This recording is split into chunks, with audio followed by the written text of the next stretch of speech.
Before we get into your journey, मैं चाहता हूँ कि आप मेरे दोस्तों को बताएं कि हम कहाँ बैठे हैं इस वक्त। सोने की लंका के कोर के जड़ पे हम बैठे हैं। एक ज़माने में ये एडवर्टाइजिंग एजेंसी में काम करते थे। मुझे पता चला है कि आपके पिताजी शायद आपको सपोर्ट नहीं कर रहे थे इस इंडस्ट्री में आने के लिए। Am I right? Yes yes, you are right, you are right. I want you to relive every moment when this लड़का जो कलकत्ता से आया, जिसने छोड़ा नहीं और ये शो बना के दिखाया। पीपल वांट टू अंडरस्टैंड कि आप ही क्यों और आप ऐसे नया क्या बना रहे किसी ने आपको स्टार टीवी से फ़ोन किया और बोला कि ये नहीं होने वाला है, हो। और आप उनके ऑफिस पहुंचे।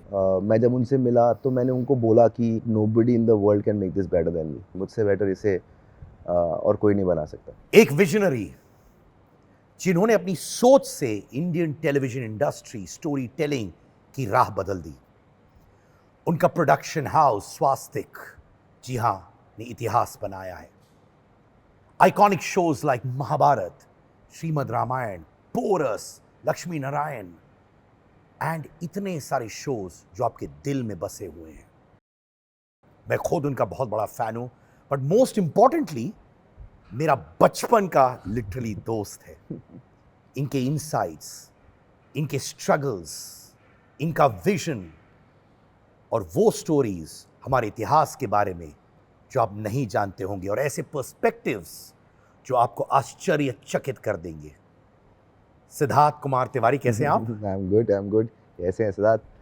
बहुत Long अच्छा time. लगा। मैं एक चीज़ बोलना चाहता हूँ आपको दिल से कि हम लोग इतने सालों से एक दूसरे को जानते हैं, 25-30 साल।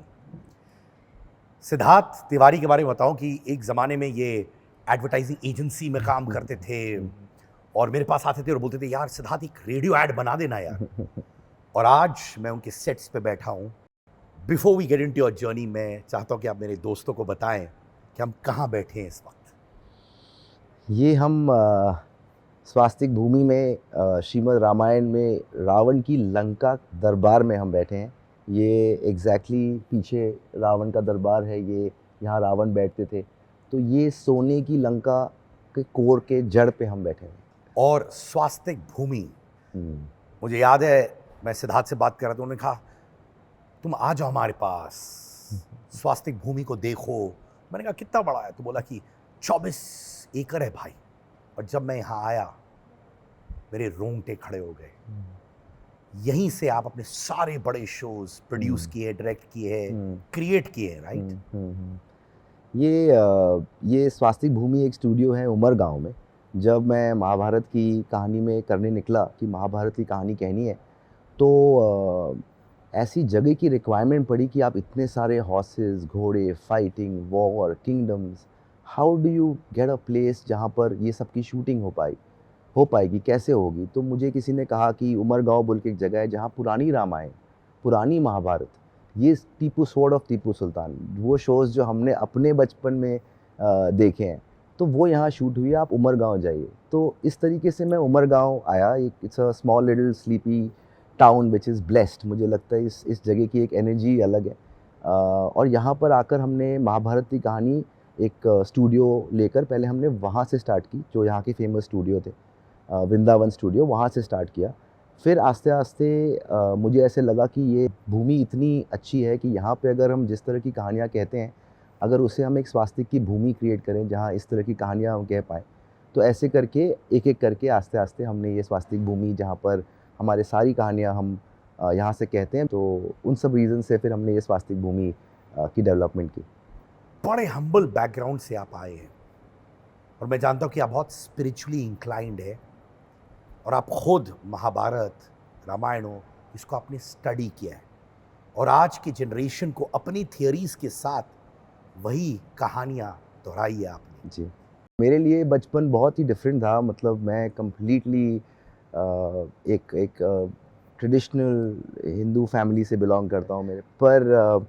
मेरे लिए हमेशा ये था कि मैं मूवीज़ देखता था स्कूल बंक करके। कहानियाँ में मेरा बचपन से इंटरेस्ट था। मैं आज जो भी करता हूँ वो मेरा इंटरेस्ट बचपन से ही था। जब से मुझे याद पड़ता है, मुझे नहीं लगता है कि मुझे कभी और कुछ करने का कभी भी कोई थॉट था। मुझे हमेशा बॉम्बे आना था, मुझे हमेशा यहाँ पे आके कहानियाँ कहनी थी, पर ये नहीं था कि मैं कभी महाभारत की कहानी कह पाऊँगा या मैं कभी रामायण की कहानी कह पाऊँगा। मुझे पता चला है कि आपके पिताजी शायद आपको सपोर्ट नहीं कर रहे थे इस इंडस्ट्री में आने के लिए। एम आई राइट कि wrong? Yes yes, you are right, you are right. Yeah. तो कैसे पिताजी को कन्विंस किया?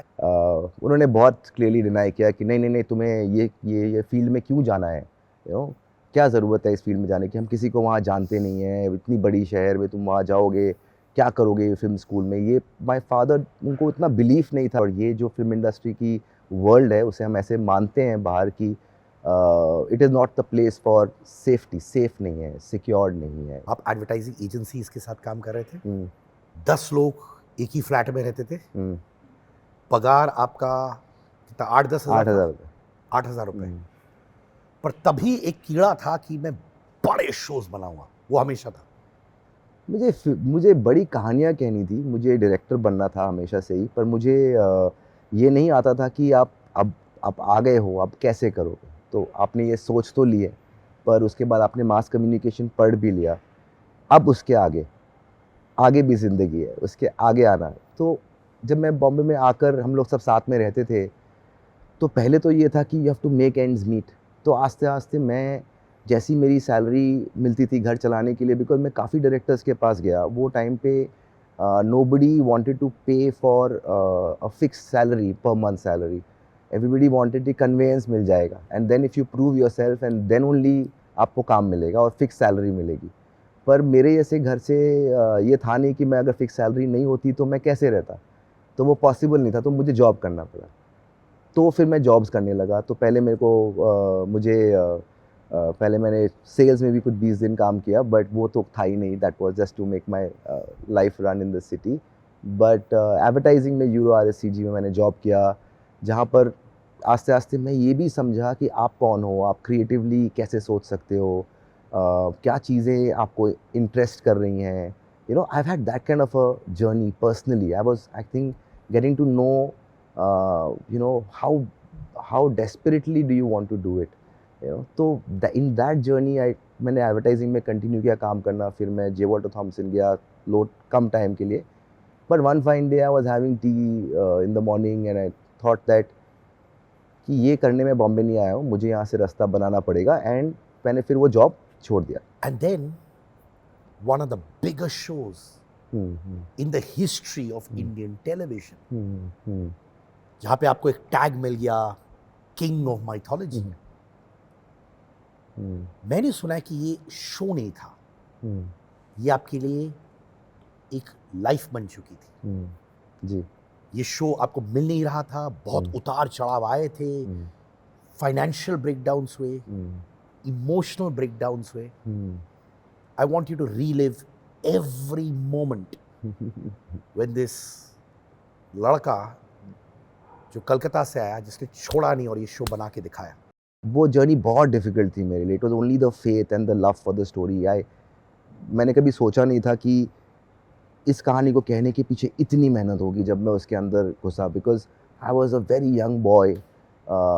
जो जब महाभारत की कहानी पढ़ना मैंने स्टार्ट की, तो मुझे लगा कि ये, पहले मैं भी इसे माइथोलॉजी कहता था, फिर जैसे ही मैंने पढ़ना स्टार्ट किया और चीज़ों के बारे में सोचना स्टार्ट किया, क्वेश्चन स्टार्ट किए कि ये क्यों हुआ होगा, आस्ते आस्ते मैंने रियलाइज़ किया कि ये माइथोलॉजी है ही नहीं, ये हमारी हिस्ट्री है। क्योंकि इन कहानियों में इतनी डेप्थ है, इतनी थॉट्स है, बिकॉज ये कहानियाँ लिखी इसलिए गई हैं कि, जो मेरा इंटरप्रिटेशन है, कि चारों वेद लिखे गए थे। एज ऑलवेज, हम किसी को ज्ञान पसंद तो आता नहीं है। आपको मैं ज्ञान दूँ तो you will not read it, block हो जाता है इंसान, ब्लॉक हो जाता है, बिकॉज आप कितने लोगों को बैठ के ज्ञान दोगे। तो एक ऐसी कहानी जो उस समय हुई, उस कहानी के थ्रू से एक वे ऑफ लाइफ जीने का मैसेज, ज़िंदगी जिया और जाया कैसे जाए, क्या क्या चीज़ें अपनी लाइफ में आप इम्प्लीमेंट कर सकते हो। तो एक एंटरटेनिंग स्टोरी के थ्रू से बहुत सारे मैसेजेस इस कहानी के थ्रू दिए गए। But because I was too young, मैं बहुत मेरे पास कोई एक्सपीरियंस भी नहीं था कि कैसे इन कहानी को कहेंगे। स्टार प्लस मिस्टर विवेक बहल थे जिन्होंने मुझे बोला था कि आप बनाएंगे महाभारत। और फिर जब मैंने पढ़ना स्टार्ट किया, तब तक he had left and lots of things happen in the journey, कि आप, पीपल वांट टू अंडरस्टैंड कि आप ही क्यों, और आप ऐसे नया क्या बना रहे हो, आपकी कहानी का थॉट क्या है। क्योंकि विजुअल वर्ल्ड ये तो हम कर सकते हैं, पर वो कैरेक्टर्स की सोच क्या है, आप महाभारत को अडेप्ट कैसे कर रहे हो, आप उसे प्रेजेंट कैसे कर रहे हो। सो आई लर्नड वेरी अर्ली कि मुझे ये महाभारत समझनी पड़ेगी, ये मैं ऐसे ही लेके बना नहीं सकता, ये मैं रीमेक नहीं कर सकता। बिकॉज मेरे दिमाग में इतने क्वेश्चंस थे, मेरे दिमाग में इतनी चीज़ें चल रही थी, बिकॉज जितना आप उसे पढ़ेंगे उतना आपके दिमाग में you will really, because I am interested in stories. मैं बचपन से मेरा इंटरेस्ट था, आई really dreamt of it every day, all the time, that how do I make it, what do I do. I tried so many writers, I tried so many people, because unless and until मुझे लगता है कि जिनके साथ आप काम कर रहे हो, क्योंकि मैं खुद राइटर हूँ, पर इतना सारा टास्क था to tell it in a longer format. It was not a 2-hour film that we were telling, we wanted to tell it in a minimum series, कि हम इसे एक minimum episode series, because Mahabharat बहुत बड़ी है, हम अगर छोटी कहेंगे तो मुझे लगता है बहुत चीज़ें ओमिट करनी पड़ेंगी, but as a format it's a very long story. It's like a very where every character has relevance in the larger story, where every character has their own backstories. तो बहुत इंटरेस्टिंग कहानी है, तो मेरे लिए बहुत बड़ी जर्नी बनती गई आस्ते आस्ते, कि मैं समझने लग गया। और ये भी कहीं से, क्योंकि काम डिले हो रहा था, लोगों को मुझ पे कॉन्फिडेंस नहीं था, लोगों को नहीं लगता था कि ये बच्चा कल कर पाएगा तो कैसे कर पाएगा। तो 2009-10 में पहले मैंने एक पायलट एपिसोड बनाया, बिकॉज़ मुझे स्टार ने कहा कि आप एक पायलट बनाइए। तो मैंने सोचा कि पायलट, महाभारत का मैं पायलट कैसे बनाऊँ मतलब मेरे पास कोई सेट्स नहीं है, मेरे पास कोई वर्ल्ड नहीं है, मेरे पास एक्टर्स नहीं है, मैं महाभारत के पायलट कैसे बनाऊँ, how do I go about making it. फिर मैंने सोचा कि अब करना तो है, तो फिर मैंने एक स्टोरी पॉइंट बनाई, और अभी 10 इयर्स पे मैंने जस्ट अभी वो पायलट एपिसोड रिलीज़ किया है ऑडियंसेस के लिए, बिकॉज इतना लव मुझे मिला। और सौरभ ने मुझे फ़ोन किया, बोला कि सर वो पायलट मेरे को याद आई। तो मैंने सोचा हाँ ठीक है, हम लोग चलो ये पायलट दुनिया को दिखा देते हैं। तो अभी हमने वो पायलट भी रिलीज़ किया स्वास्तिक पे। तो हमने एक कहानी का एक एस्पेक्ट पकड़ा कि जब जब कृष्ण वॉर अनाउंस हो चुका है, and which side will Krishna be, as in which side will God be, has God chosen sides, is he partial or he is impartial, because he did not fight the war, he gave his whole sena to Duryodhana army and he became a charioteer, वो सारथी बने, वो उन्होंने war में हिस्सा लिया ही नहीं। तो उस एस्पेक्ट को स्टोरी का पकड़ा, जहाँ पर कृष्ण के पॉइंट ऑफ व्यू से कि हमारा टेक क्या होगा, because visual world, sets, imaginations, these are very important in presentation, कि व्यूअर्स को लगता है, हमें भी लगता है कि हमारा ग्लोरियस पास्ट है, हम उसे कितने भव्य तरीके से, कितने ग्रैंड तरीके से प्रेजेंट कर सकते हैं। So many, it's just an endless story, I can just keep on 5 साल आपने लगातार रिसर्च किया, पढ़ने लगे आप? 5 साल हमने मुंबई यूनिवर्सिटी की जो संस्कृत की हेड हैं, जो रिसर्चर है, उनको भी ऑन बोर्ड लिया, बिकॉज आप खुद से महाभारत में आपको कुछ लर्नेड लोग चाहिए जो साथ आएंगे। माधवी नरसले बोल के हमारी हेड थी संस्कृत की, अभी मुंबई यूनिवर्सिटी की हेड है वो हमारी हेड रिसर्चर थी, जो रोज़ बैठती थी हमारे साथ। वो हर स्टोरी पॉइंट, ऐसे इस चैप्टर के बारे में अलग अलग जगहों पे क्या लिखा है वो करके लाती थी, कि इस मेन टेक्स्ट में ये लिखा है, यहाँ पे ये लिखा है, फिर हम लोग उस पर डिस्कशन करते थे कि ठीक है, ऐसा कहने का मतलब क्या है। फिर आपके दिमाग में जो क्वेश्चंस आ रहे हैं कि अगर ये हुआ था तो फिर ऐसा क्यों हुआ आगे। तो ऐसे करते करते करते हमने महाभारत की कहानी हर स्टेज पे बनाई। वो करने में मेरे को 4 से 5 साल लगे, नॉट बिकॉज कहीं ना कहीं मुझे लगता है चीज़ें इस तरह से डिले हुई कि ये टाइम जो मुझे मिल गया वो बहुत हेल्पफुल हो गया। बट डिलेज इसलिए नहीं हो रहे थे कि मुझे 5 साल चाहिए थे लिखने के लिए, डिलेज इसलिए हो रहे थे बिकॉज चीज़ें जो प्लान थी वो टेक ऑफ नहीं कर रही थी, sets were breaking down, time was taken in understanding कि हाँ अगर हमको ये करना है तो हम चलो करते हैं। टाइम के हिसाब से budgets were not working out, because जिस तरह से मैं सोच रहा था, जिस तरह से हमें बनाना था, वो चीज़ें नहीं बैठ रही थी for various reasons put together. But somehow it was called to be a jinxed property. I would go to, हर इंसान मुझे मिलते हुए बोलता था अभी भी महाभारत बना रहे मजाक उड़ाते थे। अभी मजाक उड़ाता है, क्योंकि आपकी जो बिलीफ होती है, आपका ये एक्सपेक्ट करना कि कोई दूसरा वो समझे, that in itself is a wrong thing to do. What you feel, only you know what you feel. तो मैंने सुना, correct me if I am wrong again, कि ये 5 साल में जब ये महाभारत डिले हो रहा था, आपने अपने एक्टर्स को आइडेंटिफाई कर लिया था और आपने उनसे कहा कि हो रहा है प्रोजेक्ट, बस तुम रहो वहाँ पे, रहो, है ना? करेक्ट। और एक दिन मुझे बताया गया है अंदर के सूत्र जैसे होते हैं ना, कि किसी ने आपको स्टार टीवी से फोन किया और बोला कि ये नहीं होने वाला है, हम्म, और आप उनके ऑफिस पहुंचे।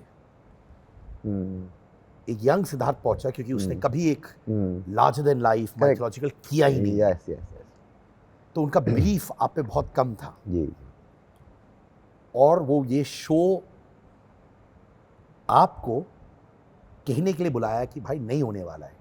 Is that true? मतलब मुझे लगता है कि ये बहुत ही इंटरेस्टिंग पॉइंट है महाभारत की जर्नी में कि इतना सब करने के बाद, इतने सालों के बाद एक दिन मुझे बोला गया that you know we will Star will not go ahead with this Mahabharat, and you know हम लोग आगे बढ़ते हैं, whatever time money effort you spend, and Star is a very good broadcaster, you know the team at Star is very very good. मुझे mister Uday Shankar से जो head थे, I am forever eternal gratitude towards him, because मैंने उनको mail लिखा कि मुझे आपसे मिलना है। मैंने उनसे रिक्वेस्ट किया कि कैन आई मीट यू। मैं जब उनसे मिला तो मैंने उनको बोला कि इतने साल मैंने लगा दिए हैं इसके पीछे, मेरे पास यही कुछ 10-15 स्क्रिप्ट्स हैं जो मैंने लिखी हैं, तो मैं चाहता हूँ अगर आप नहीं करेंगे तो मैं ये कहीं और ले जाता हूँ, एंड अगर स्टार नहीं करेगा तो कोई और कर सकता है। पर उदय सर ने मेरे को एक ऐसी बात बोली which I think gave it a very interesting spin to the whole thing. He said listen, you know हम लोग अभी कुछ हॉलीवुड की बड़ी मूवीज़ हिंदी में करके स्टार पे डाल रहे हैं, ऑडियंसेस को कुछ हमको विजुअली बढ़ा देना चाहिए, you know much bigger than what has been made so far, you know, so we feel that with these scenarios, you know, ये नहीं हो पाएगा, एंड मैंने कहा है ये नहीं करने के लिए, और किसी का डिसीजन नहीं है। तो मैंने बोला respect your decision sir, and we can move on, ठीक है। पर जाते हुए मैं भी इमोशनल हो गया था, सर भी इमोशनल थे, क्योंकि उन्होंने भी बहुत काम किया था, वो भी मेरे साथ साथ बैठते थे। तो फिर उन्होंने बोला कि you know we'll do something else together. मैंने बोला जी बिल्कुल, कोई बात नहीं, but I will tell you one thing that nobody in the world can make this better than me. आपने उनको मुंह पे बोल दिया? हाँ हाँ हाँ, मैंने सर को बोला कि nobody in the world can make this better than मी, मुझसे बेटर इसे और कोई नहीं बना सकता। उन्होंने सुना, उन्होंने अगले दिन मुझे बुलाया और बोला कल क्या बोल रहा था। You know, I can't forget that. He said, you know, what do you want? I said, I want more budget. If we have to make it big, we have to present it in a much bigger way. Unless we make it visually bigger, it will be nothing new for today's viewer. We have to use the technology and make it in a much larger way, you know. तो उन्होंने बोला let's up the budget, let's do it, whatever it is. You go ahead and make it with your conviction, you know. But remember, make it something that people should remember for years together. I said, sir, I'll do my best. You just believe in me. And he believed in a boy who knew nothing. You know, I had just had that journey, who had just started. मुझे बहुतों ने बोला कि ये नहीं होगा, बहुतों ने बोला कि इनसाइड न्यूज़ है, नहीं हो रहा है। Before I was told also कि ऑफिशियली नहीं हो रहा है, मुझे लोगों ने कहा था कि नहीं करना चाहिए। लोगों महाभारत को लोग जिंक्स मानते हैं, लोग कहते हैं कि देखो कुछ चैनल्स बंद हो गए महाभारत करके, देखो वर्ल्ड में क्या हुआ। 88 के बाद यू नो कोई भी महाभारत कभी चली ही नहीं है। You know look at what history is telling you, you know why aren't you getting this as a sign. ऐसा होता है ना आपके लाइफ में, तो ये सारी चीज़ें मेरे साथ हुई। आप कि महाभारत से पहले कुछ साल पहले एकता कपूर ने भी महाभारत बनाई थी, जी जी बिल्कुल, और वो एक्चुअली नहीं चली थी। तो उस बात का भी भय था आपको? देखिए कॉन्शियस तो मैं था डेफिनेटली, बिकॉज बहुत बड़ी रिस्पॉन्सिबिलिटी है, यू नो, कि आप इसे कैसे कहेंगे। पर फियर नहीं कहूँगा मैं। I think I am very fearless as a person, I am not scared of anything. I told all my actors whoever was there, some left, some have been there, then more got added, because Mahabharat में 100+ casting है, it's not a small casting. हम जैसे लोग, हमारा generation जो है, हमारे लिए B.R. चोपड़ा महाभारत इतना स्ट्रॉन्ग इम्पैक्ट था B.R. चोपड़ा का महाभारत का जी कि उस वक्त जब आपका महाभारत आया था, हम वही कैरेक्टर्स को अपने दिमाग में रखते थे जो B.R. चोपड़ा के कैरेक्टर्स जी थे। जी उसको हमारे जहन से थोड़ा हटा के अपने कैरेक्टर्स को एस्टैब्लिश करना, वो भी तो बहुत बड़ा चैलेंज रहा होगा। जी बिल्कुल बिल्कुल, बिकॉज मुझे लगता है वो आज भी पुरानी महाभारत जो है वो क्लासिक है। मैं अभी भी मानता हूँ कि वो क्लासिक है, क्योंकि जब मुझ पर मेरा थॉट ये था कि वो हमारी जनरेशन या हमारे से पिछली जनरेशन अगर मैं बोलूँ तो हम we are much later from that point of view, पर हमने रिपीट्स में यहाँ वहाँ कहानी देखी, पर वो तो क्लासिक है, you no, classic stories are legendary. मतलब what they have made at that point in time with that kind of technological advancements. Imagine उस समय किस तरह की चीज़ें होंगी जब उन लोगों ने ऐसे लेवल का काम, एंड मोर देन उस समय के लिए वो विजुअल इतना बड़ा था, बट उसकी राइटिंग, उसके किरदार, उनके किरदारों की सोच, उसके पीछे की थॉट, यू नो, वो सब में इट हैज़ बीन लेजेंडरी। पर मेरा थॉट ये था कि हम आज की जनरेशन के लिए, आज के टाइम के हिसाब से, आज हम कैसे सोचते हैं, हमारे घर में रिश्ते सबके सेम ही हैं, पर एक्सप्रेशन के तरीके चेंज हो गए हैं। अब जिस तरह से मैं बड़ा हुआ अपने घर में, हम लोग 4 भाई, तो रामायण में बिल्कुल ही उसी ऑर्डर में, बिकॉज रामायण महाभारत ये हमारे कंट्री के सोशल फैब्रिक है कि ज़िंदगी में रिश्ते कैसे होने चाहिए, ज़िंदगी में भाई भाई का दोस्ती कैसा होना चाहिए, क्या होना चाहिए आगे जाके, कैसे एक राजा को राज करना चाहिए। This is the purpose behind these stories. Why are they so big? Why, you know, once you start getting into it, you'll understand कि इसके अंदर thoughts है, सोच है, way of life है, you know. शहीर शेख, हाँ, सौरभ राज जैन, जैसे कहा जाता है कि सिद्धार्थ तिवारी को एक आई है टू स्पॉट टैलेंट, और जब आप कास्ट करते हो तो लगता है कि वही कैरेक्टर श्री कृष्णा है, अर्जुन जी है, वो लगता है। और आज तक लोग सौरभ को लॉर्ड कृष्णा के अवतार में मानते हैं, समझते, इतने साल बाद भी। जब आप लोगों को कास्ट करते हो, जैसे शहीर हुआ, सौरभ हुआ, क्या थॉट प्रोसेस होता है? जब तक मैं कास्टिंग तक पहुंचता हूं तब तक बहुत टाइम राइटिंग पे बीत चुका होता है, यू नो, मैं बहुत हद तक मुझे दिख रहा होता है कि हम कैसे उसे कहने वाले हैं। और फिर मुझे हमेशा ये लगता है दैट, जैसे अभी आपने सौरभ या शहीर के बारे में बोला, मुझे बहुत लोगों ने उस समय कहा था कि कृष्ण को आप ये सौरभ को क्यों ले रहे हैं, यू नो, सौरभ इतना he is tall, you know, और एक ही is fair skinned, he is not dark, you know. But primarily अगर मैं कहूँ तो मुझे ऐसा लगता है कि जितना मेहनत सौरभ ने या शहीर ने किया है, अगर मैं आपको कहूँ, Saurabh was with me in 2009-10 and he waited till 13 for Mahabharat to happen, you no.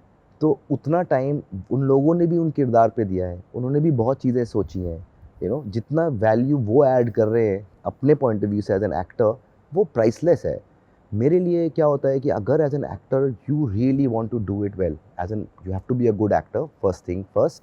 उसके बाद आप कितने दिल से कृष्ण करना चाह रहे हैं, क्या आपके अंदर वो कृष्ण वाले कैरेक्टर जो मैं खोज रहा हूँ, वो अगर मुझे उस इंसान के अंदर दिखता है तो मुझे लगता है कि हाँ, इनके साथ मुझे काम करना चाहिए। बट दैट डिपेंड्स ऑन कि वो इंसान कितना वो रोल प्ले करना चाह रहा है। तो I would meet up with Saurabh, I would spend hours with him trying to understand कि आप कैसे ये क्यों करना चाह रहे हो, क्योंकि कृष्ण एक कमिटमेंट है। कृष्ण एक ये नहीं है कि मैंने एक कैरेक्टर किया और कल जाके शूट कर लिया। आप ये एक रिस्पॉन्सिबल कैरेक्टर है। Same with Arjun, you know, जितनी मेहनत शहीर ने की है।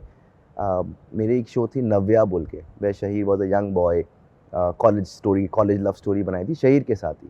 उसके बाद you know we did Mahabharat, जहाँ पे इतना टाइम लगा, you know, I told him that कि फॉर अर्जुन आप अपनी बॉडी बनाओ, ग्रो योर हेयर। 1-1.5 साल ही worked on his physique, he grew his hair, he prepared himself for 1.5-2 years to play Arjun, physically, mentally, you know. So actors बहुत ज़्यादा मेहनत करते हैं। मेरी choices डिपेंड करती हैं completely on 2 factors। पहला कि मैं जो कैरेक्टर का खोज रहा हूँ वो इसके अंदर है कि नहीं है, एंड देन वो कितने दिल से ये करना चाह रहा है, because then if the actor owns it then you are completely safe। Then Shaheer के बारे में वो क्या लगा कि यही मेरा अर्जुन है? हम क्योंकि अर्जुन की कास्टिंग बहुत क्रिटिकल थी, कृष्ण, द्रौपदी, इतनी सारी कास्टिंग, सारे ही बहुत क्रिटिकल थे। मुझे लग रहा था कि Shaheer, the kind of personality, आप उससे जब मिलेंगे, the kind of personality he has, you know, he has a very deep spiritual soul. He is not very flamboyant, he is not, you know, intrinsically as Arjun, I could see that he had that emotional peg that was the most important factor for Arjun। क्योंकि आप अर्जुन की कहानी अगर देखेंगे तो it has to come from the Gita stage। कि एक इंसान जो पूरे वर्ल्ड का बेस्ट वॉरियर है, आज जब फाइनली इतनी चीज़ें होने के बाद फाइनली जब बैटल फील्ड पे खड़ा है, तो वो कृष्ण जो उसके मेंटोर हैं, भगवान हैं, उनको बोलता है कि मैं अपने अपनों के अगेंस्ट में नहीं लड़ूंगा। He says no. और वो पूरी चीज़ कृष्ण से समझता है as Arjun as a character कि क्या स्टोरी है, क्या थॉट है, किस, तो उसका जो इमोशनल कोर है अर्जुन का वो बहुत स्ट्रांग था। So if you see the whole Mahabharat, you know exactly इस इमोशनल सुर को मैंने अर्जुन के साथ में प्ले किया। And Shaheer intrinsically because I knew him, and more than that he wanted to play Arjun. उसका मन था अर्जुन प्ले करने का। हाँ, बहुत लोगों को लग रहा था कि he might not be the best person for it, but I had complete belief in him because I had worked with him, and उसकी मेहनत मुझे दिख रही थी कि वो कितना प्ले करना चाह रहा है। बिकॉज जब ये कॉम्बिनेशन बैठता है तो बहुत अच्छा काम होता है। Because the actor also is equally charge up as you are not the only person who is dying to tell the story, the actor is also equally interested in how can we tell it better. तो काम और better होगा ही होगा। और Saurabh? Saurabh is truly divine also ना। सौरभ से आप बात करेंगे, जिस तरह से वो है, the way he speaks, the way he is intrinsically, अगर आप उसे देखें, he was very worried, we all were worried in a way कि यू नो कंपैरिजन्स होंगे। आज हम ये बात कर पा रहे हैं, पर उस टाइम पे तो बहुत प्रॉब्लम हुई थी स्टार्टिंग में कि no he is not looking like Krishna, ना he doesn't work, he is too tall, he is fair, you know. And I too just tell him that you just keep performing, अपना best काम करते रहो, आस्ते आस्ते आस्ते। बिकॉज मैं firmly believe करता हूँ दैट इफ़ यू हैव, अगर आप कुछ अच्छी चीज़ करोगे तो उसके लिए लोग आज कल या परसों उसे देखेंगे। And if you are a great performer, लोग आपको एक्सेप्ट करेंगे। And he just consistently worked very hard. We should talk more less every night before every scene. You know initially scenes हम साथ में शूट करते थे, फिर मैं बॉम्बे में होता था, वो उमरगांव में, कि हमारे एडिट भी साथ में चल रहे थे, यू नो। तो I think Saurabh had some tremendous level of commitment towards Krishna also, and he just transforms himself when he comes as Krishna. He just becomes a different person. I had a lot of faith in him. I genuinely felt that he's the best Krishna we could get, because हमने 2-3 साल मैंने सौरभ के साथ में 2010 से I have not looked for any Krishna after that. कुछ लोग मैंने चेंज भी किए पायलट के बाद, which I felt we can better it, you know, all of that. But Saurabh was the only constant factor all through. वो हमेशा से ही है, स्टार्टिंग से। तो कृष्ण ही है मेरे साथ इस जर्नी में, ऐसा कहता हूँ मैं। तो कुछ मिथ्स हैं महाभारत के बारे में, क्योंकि आपने इतना स्टडी किया है, महाभारत आपके रगों में है। क्या अश्वत्थामा अभी भी घूम रहे हैं धरती पे? जैसे कहते हैं ना कि आप मानो तो गंगा जल, ना मानो तो बहता पानी, यू नो। तो वो आपकी खुद के सोच के ऊपर है। पर अगर आप इसे हिस्ट्री मानते हैं, जहाँ पर एक टाइम ऐसा था जहाँ इंसान और भगवान धरती पे एक साथ चला करते थे, यू नो, अगर ये वो टाइम की कहानी की हम बात कर रहे हैं और हम मान रहे हैं कि ऐसा एक टाइम था जहाँ पे अश्वत्थामा चिरंजीवी है, तो डेफिनेटली घूम रहे होंगे। एंड इट्स नॉट लाइक, मुझे लगता है कि जो अश्वत्थामा के साथ हुआ, why did Krishna give him the श्राप, मेरे लिए वो ज़्यादा इम्पोर्टेंट है कि क्यों। वो कौन से मिथ्स हैं, हाँ, जस्ट अनटोल्ड स्टोरीज है महाभारत के बारे में जो आप मुझे बताना चाहेंगे? क्योंकि हर चीज का एक पर्सपेक्टिव होता है। उस टाइम पे एक पर्सपेक्टिव था, बिल्कुल 80s 90s महाभारत में भी एक पर्सपेक्टिव था, आपके महाभारत में भी अलग पर्सपेक्टिव है। जी। कुछ कहानियां जो शायद हम सब नहीं जानते हैं, ये कुछ मिथ्स जो हमें लगा अच्छा ये था पर वाकई में ऐसा नहीं था, ऐसा था, वो क्या है ना? मुझे लगता है कि कहीं ना कहीं महाभारत में कोई राइट और रॉन्ग नहीं है, यू नो। आप किसकी कहानी कह रहे हैं उसका पर्सपेक्टिव है। अगर आप उसे दुर्योधन के पॉइंट ऑफ व्यू से देखेंगे, तो उसके पापा का राज्य था जब वो पैदा हुआ, जब वो बड़ा हुआ उसके पापा राजा थे, सो उसे लगता था कि ये जगह तो मेरी होगी ना, हकदार मैं हूँ बिकॉज मेरे पापा किंग है, यू नो। जहाँ पे आप पांडवों के पॉइंट ऑफ व्यू से देखेंगे, तो पांडवों के फादर पांडु और धृतराष्ट्र भाई थे। धृतराष्ट्र बड़ा भाई था, धृतराष्ट्र अंधा था। अब तो मैं और पीछे जाता हूँ हर चीज़ में कि अंधा क्यों पैदा हुआ। पर मेरा मानना ये है कि हर कैरेक्टर में महाभारत के पॉइंट ऑफ व्यूज़ अलग अलग हैं, because Duryodhan was a very good king as a king he was ruling very well in the absence of Pandavas, but the Pandavas were better kings. They built an Indraprasth जो कौरवों से better हो गया. you know? तो कहीं ना कहीं मुझे लगता है महाभारत का कोर इज अबाउट केपेबिलिटी. जो सही इंसान है वो थ्रोन पे बैठना चाहिए. तो एक कहानी जहाँ पे दो भाई थे, उन भाइयों के ऊपर एक में भीष्म पितामह थे, उनकी अलग स्टोरी चल रही है. Because every story has so many layers and subtext. क्या द्रौपदी ने युद्ध देखा था? द्रौपदी ऐसा मेंशन नहीं है स्पेसिफिकली कि द्रौपदी युद्ध में आई थी, पर मुझे मालूम है ये क्वेश्चन आप मुझसे क्यों पूछ रहे हैं, क्योंकि मैं द्रौपदी को युद्ध में लेके आया था. उसके पीछे मेरा रीज़न है कि मैंने ये क्यों किया. बिकॉज अगर द्रौपदी को कुछ लोगों ने पब्लिकली ह्यूमिलेट किया, जहाँ पूरी फैमिली बैठी थी, जहाँ पे सबके सामने एक औरत के साथ में ऐसा डिसरोबिंग हुआ, जिसको कृष्ण ने कहीं और से डिवाइन इंटरवेंशन के थ्रू से साड़ी भेजी.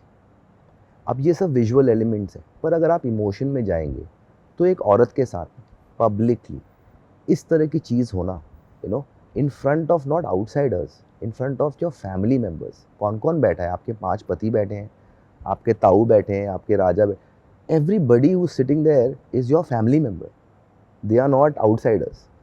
तो जब द्रौपदी के साथ ऐसा हुआ तो मुझे लग रहा था कि कृष्ण के थ्रू से एक बहुत स्ट्रॉन्ग मैसेज जाना चाहिए to the society, because now the times are different. ऐसा लिखा नहीं है स्पेसिफिकली कि द्रौपदी युद्ध पे गई थी या नहीं गई थी. हम ये डिबेट कर सकते हैं और इतने सारे वर्जन है, कहीं ना कहीं से उसको सपोर्ट करने का चीज़ें मिल जाती हैं. पर मेरा मानना ये है कि इमोशनली जब आप एक कहानी कह रहे हो, अगर द्रौपदी ने, भीम ने बोला कि मैं इसके खून से तुम्हारे बाल धोऊंगा, बिकॉज द्रौपदी ने अपने बाल खोले और बोला कि जब तक ये नहीं होगा तुम्हारे, तब तक मैं बाल बांधूंगी नहीं, और तुम्हारे खून से अपने बाल धोऊंगी.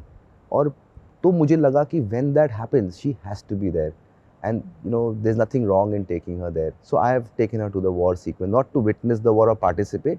जब ये पार्ट ऑफ द कहानी की ज़रूरत थी, जहाँ पर दुशासन जिसने उनकी साड़ी खींची थी, जब वो मरा तो हम द्रौपदी को वहाँ लेके गए. जी.